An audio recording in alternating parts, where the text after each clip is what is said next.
Frexit demands are surging as the popularity of Emmanuel Macron continues to plummet in France, with one leading campaigner in the country raging, "European Union policies are a disaster for us." Britain's departure from the EU on December 31 has seen campaigners from several other countries ramp up pressure on Brussels.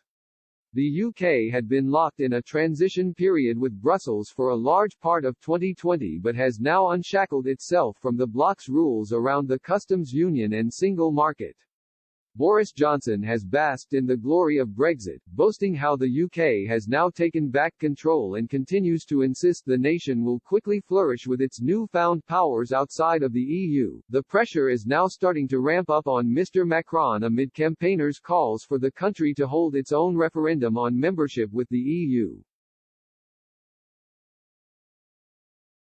In addition, a poll carried out by the Odoxa Institute, conducted online from February 3 to 4 and quizzing 1,005 French adults, showed 81% of people believe Mr. Macron's centre-right government does not know where it is going in terms of COVID planning. Charles-Henri Gallois, president of the Generation Frexit political campaign group, lashed out at the EU and branded its policies a disaster for France, demanding the country take back control of its sovereignty. There is, of course, the vaccine rollout fiasco, but it's not the only thing.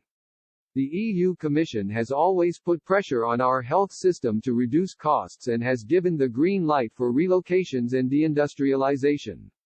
We have paid a high price for these policies. We were not able to produce masks or medicines and we did not have enough hospital beds to face this crisis.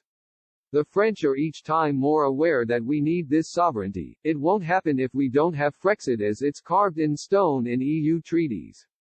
Mr. Gallois launched a scathing attack on under fire President Macron, accusing him of doing the EU dirty job and imposing reforms from Brussels that the French people don't want. The Generation Frexit president continued, "Emmanuel Macron does the EU dirty job. There was no enthusiasm for him. He has always been elected by default. With COVID-19 measures, political life is quite locked down as well. It's anesthetized.